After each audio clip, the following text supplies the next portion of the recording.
padha gojekan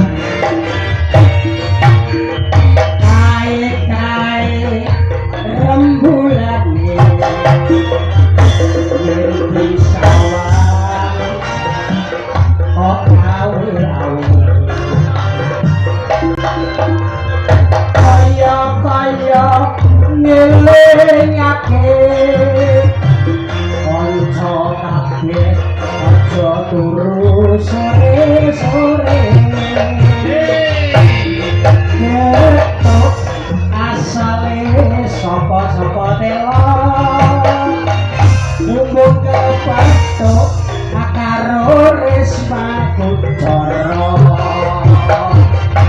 alah ketok asale saka tela aja ngantuk nonton Risma Kuncoro aja ngono mas aja ngono kadung janji aku bakal gelo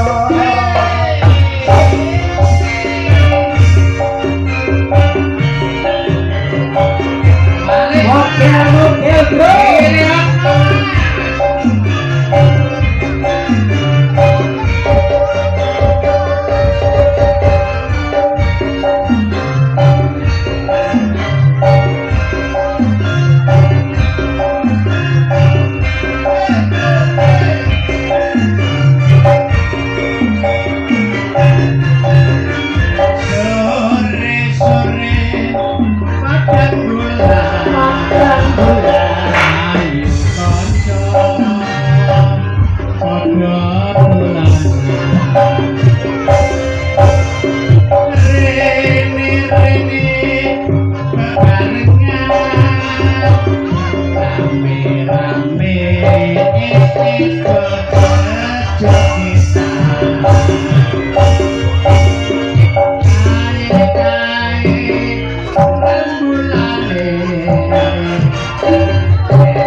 Diget-get mantuk-mantuk gedang diget-get bubar madang mangkok nek mamang aja takok delok ketoprak sing cilik-cilik kudu ndodok yel kudu ndodok nek gak ndodok mas sing mburi ora ketok alhamdulillah nggih hari ini awak dhewe dipercaya tinimbalan karo panjenenganipun Bu Eni karo Pak Sutik nggih dalam rangka Walimatul Kitan ya tamune wong Puncul Tambak ketok tertib sing putri nglumpuk padha putri ketok mantesi sing kakung pinarak kumpul padha kakung ketok jangkung sing cah cilik-cilik linggih ngarep grembel padha bocah cilik-cilik ya ning dhuwur panggung nek sing ning dhuwur panggung aja loro ana bocah loro kok umek ora ana kancane lu titenane gampang pripun Mas iku kelompok bocah sing sangune entek Mino Yayi kene iki tresna putra tresna keluarga. Ya. Nenek ketoprak ini sangune akeh-akeh. Ya. Ora ngerti ki pun sak cilik. Nggih. Tumbas sosis rogo dhuwit diel 50.000. Oh. Burung mas-mase tumbas rokok del 100.000. Ya percaya. Iya. Aku mau ya roh. Heeh. Bu. Buke sing arep iku mau ya lemu iku. Iya. Mau ya ngono dituntut putune. Jaluk mie ayam ya kerogoh kolore pedhot kolore pedhot sing rogoh duwe ya ngucape syukur alhamdulillah ya syukur nikmat Gusti Bapak Sutik saha Mbak Eni duweni bisa ngetake putrane kanthi pahargyan ketoprak Risma Kuncoro ya kabeh diajibno syukur Mas ya diwenehi moto kanggo nyawang ya diwenehi yuswa panjang kanggo ketemu keluarga silaturahim ya diwenehi sikil kanggo mlaku ya diwenehi tangan kanggo nyekel kanggo ngat kanggo ngrasakno paringi sikil kanggo mlaku kula rawuh rene nagano sikile gak iso mlaku lho berarti rene mlaku mergo ana sikile anggere ana sikile mlaku kowe yakin aku gak percaya lah kursi iki ana sikile kok tengok-tengok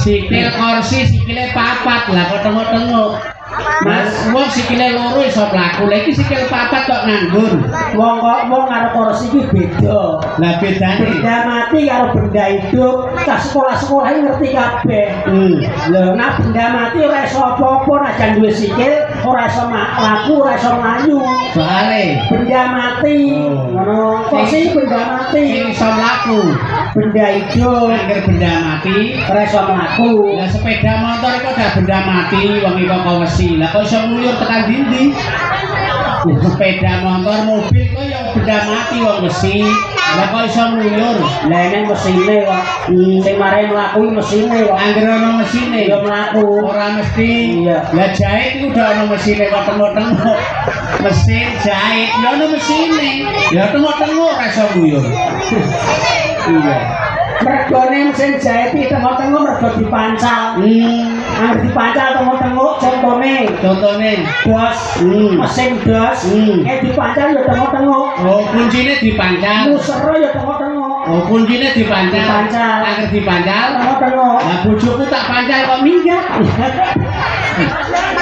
oh rasa nyontoni tontonan iso dadi tuntunan sing mawa tatanan ya lha apa kok iso pancal bojo jenenge KDRT kekerasan dalam rumah tangga hari angger dipancal tengok-tengok lah ora entuk pancal kok 2 minggu nek para tuane aja ngono nyontoni sing apik Mas contoh keluarga besar Bapak Sutik saha Bu Eni ya iku wajibane wong tuwa nek tepi darmane asepuh maksude cara ngajine ya cara niru kaya niru wit gedang maksude wit gedang kae hidup yang bermanfaat wit gedang kae najan mbok ketok ping sedina ping 7 nak durung woh durung gelem mati ngono lah maksude dihubungno karo patik apa ngene gedang kae nek suwoh dipangan wong akeh najan ora mbok ketok mati-mati dhewe mula wong urip ning donya iki dilemno bermanfaat kanggo wong akeh sedekah rasa sedekah bondo iku ning agama apa wae ngono kuwi berarti wit gedang iku nek iso niru iya iso urip manfaat iya mergo gedang kuwi ora iso mati nek urung gelem metu wae berarti apik ya apik rumangsang lah gedang mati ninggalo anak sing jendhet sing ngurmati anake sapa gedang iku lho ono tukulane cilik-cilik terus nek ditinggal mati mbuke sing ngurmati sapa lho berarti gedang ora manfaat gedang malah ninggalno iso mbuke mati anake sing jenggelek Mas Nuwun sewu ya. Ngono filosofine termasuk yo menyantuni anak yatim piatu. Anak gedang ditinggal karo bocah yatim piatu wajib disantuni, disedekahi. Lebih baik tangan di atas daripada tangan di bawah. Ora iso lah tanggaku tangane nang atas kok malah elek. Lah piye? Lah mlakune ngene iki. Lha iku stroke Lah iya tangane ning dhuwur mlakune ngene. Ora ngono kuwi. Sedekah rasa ngono lho Mas. Wong wis gedang kok anggap apik. Lah apik ya ora wis gedang ah. Lah apa Niru iku kayaknya lho tanduran wit klopo. Wit klopo iku kawit koyok nganti tekan dhuwur kanggo kabeh. Loh, Aja wit gedang iku metuwe mati ninggalo anak sing digelek sakake anake. tentang kehidupan lho Oh ya. iya. Wis ora ini wit klopo. Klopo iku wite jenenge apa? Brugu. Nah, karepe wong urip kon sak lubune. Rasa kenceng-kenceng pikirane dikendhokno, tanggane tuku mobil ora usah kepengin ora kuat. Nambok dietno kowe ya pedhot mlaku yo ngene mau. Lho, Dipaksa ya.